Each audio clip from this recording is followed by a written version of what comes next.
নিজের ঘর মানে এক টুকরো শান্তির জায়গা, আর এই শান্তির জায়গাটা যদি অনেক সুন্দর পরিপাটি করে গোছানো থাকে তাহলে তো কোনো কথাই নেই। আমি সব সময় আমার নিজের কাজ করতে একাই নিজেই পছন্দ করি। তো হ্যালো এভরিওয়ান, আসসালামু আলাইকুম। কেমন আছেন সবাই? আশা করছি ভালো। প্রতিদিনের মতো একটা ডেইলি ব্লগ নিয়ে আপনাদের সাথে হাজির হয়ে গেলাম আমি ঢাকা সাভার থেকে। আপনারা কোথা থেকে অবশ্যই জানাবেন। আজকের দিনটা ছিল অনেক ভালো, ভাবলাম একটু সেজে গুজে ঘরটা গোছাই কেমন হয়। আপনাদের সাথে একটা কথা শেয়ার করি, সেটা হচ্ছে আমার পরনে যে শাড়িটা আপনারা দেখতে পাচ্ছেন, বিয়ের পর প্রথম এই শাড়িটা আমাকে আমার হাজবেন্ড গিফট করেছিল। এই শাড়িটার সাথে হাজারো স্মৃতি রয়ে গেছে, এই জন্য ভাবলাম যে আজকে কেননা এই শাড়িটাই একটু পরি, কেমন লাগে। যাই হোক, আলহামদুলিল্লাহ বিবাহিত জীবনের 10 বছর পার করেছি আমি, আর শাড়িটা দেখেন এখনো অনেক সুন্দরই রয়ে গেছে, কারণ এই শাড়িটা আমি অনেক কম পরি। হাজবেন্ডের প্রথম গিফট, এই জন্য অনেক যত্ন করে রাখি। আমার অনেক শাড়ি আছে কিন্তু সব শাড়ি পরা হয়, কিন্তু এই শাড়িটা আমি কম পরি। যাই হোক,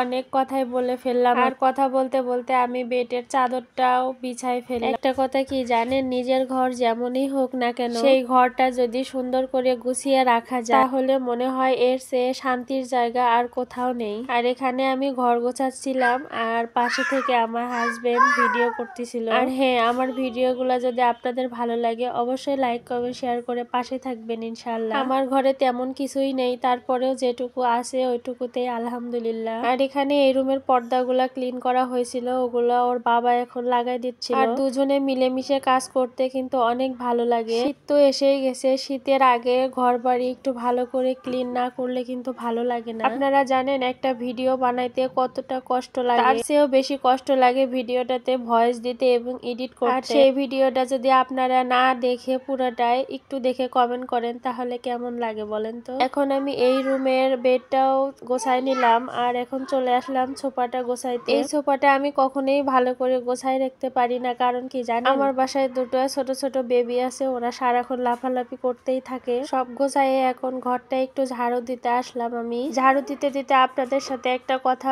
শেয়ার করি, আপনারা যারা ফেসবুকে নতুন কাজ করতে এসেছে ধৈর্য ধরে কাজ করুন, সফলতা আসবেই একদিন ইনশাআল্লাহ। আপনারা প্রতিদিন টাইম মেনটেন করে ভিডিও ছাড়বেন, আপনারা অন্যের কথায় কোনো কান দিবেন না, আর সবার ভিডিও দেখবেন আর একটা সুন্দর করে গঠনমূলক কমেন্ট করে যাবেন। ফেসবুক পেজটা হচ্ছে একটা পরিবার, এই পরিবারটা কিন্তু দাঁড় করা মুখের কথা না, তাই সবাই মিলেমিশে কাজ করলে একদিন বড় হবে ইনশাআল্লাহ। সবার জন্য সব সময় দোয়া ভালোবাসা থাকবে। আর আমার ভিডিওটা যদি আপনাদের ভালো লাগে অবশ্যই জানাবেন, আর যদি না ভালো লাগে তাহলে সেটাও জানাবেন। সব ঘর গুছিয়ে ঝাড়ু দেওয়া শেষ করে রান্না করতে হবে। ওইদিকে আবার ওর বাবা বাজারও নিয়ে আসছে, সেটা এখনো আমি বের করি নাই। এখন অনেকে ভাববেন যে আপু আপনার ছেলে মেয়ে কোথায়, ওদেরকে দেখতে পাচ্ছিলাম না। আমার ছেলে মেয়ে বারান্দায় একটা দোলনা টানানো হয়েছে ওদের জন্য, ওখানে ওরা দোল খাচ্ছিল, আর এখানে আমরা টোনাটুনি একটু ভিডিও বানাচ্ছিলাম। বিয়ের পরে আমাদের তেমন কিছুই ছিল না, আর এখন দেখেন আলহামদুলিল্লাহ আমাদের সংসারটা কত বড় হয়ে গেছে, আর সেই ছোট্ট সংসারটা গোছায় রাখতে কত কাজ করতে হয়। এটাই হচ্ছে মেয়েদের জীবন। এখন আমি বাজারটা বের করব, দেখি আজকে বাজার থেকে ওর বাবা কি কি নিয়ে আসছে।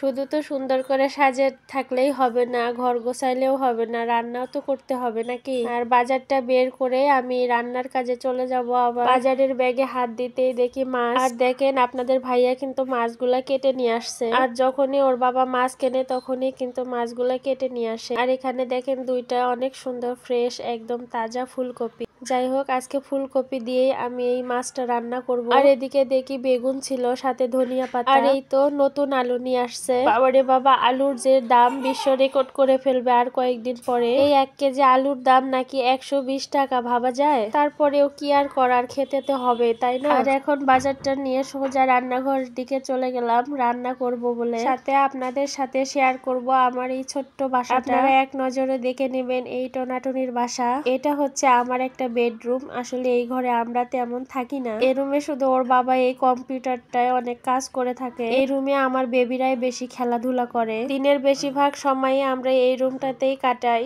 আর আপনাদের এখন দেখাবো এটা আমার আরেকটা বেডরুম, এই রুমেই আমরা রাতে ঘুমাই বেশি, আর আমি সব সময় পরিপাটি গুছাই রাখতেই ভালোবাসি। এই তো এখানে একটা ফ্যান দেখতে পাচ্ছিলেন, এই ফ্যানটা কারেন্ট দিয়ে চলে না, এটা হচ্ছে সৌর বিদ্যুৎ দিয়ে চলে। আর আমার বাসাটা কিন্তু একদম দক্ষিণ সাইডে খোলা খোলামেলা, একদম বাতাস রোদে ভরপুর।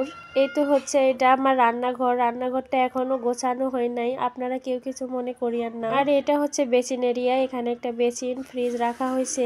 এটা হচ্ছে আমার বাসার একটা বারান্দা, এখানে আমার বেবিরা দোল খাচ্ছিল। আর ওই পাশে আরেকটা বারান্দা আছে, সেটাও আপনাদের সাথে দেখাবো। আমার ভিডিওটা আপনাদের কেমন লাগলো অবশ্যই জানাবেন। আল্লাহ হাফেজ।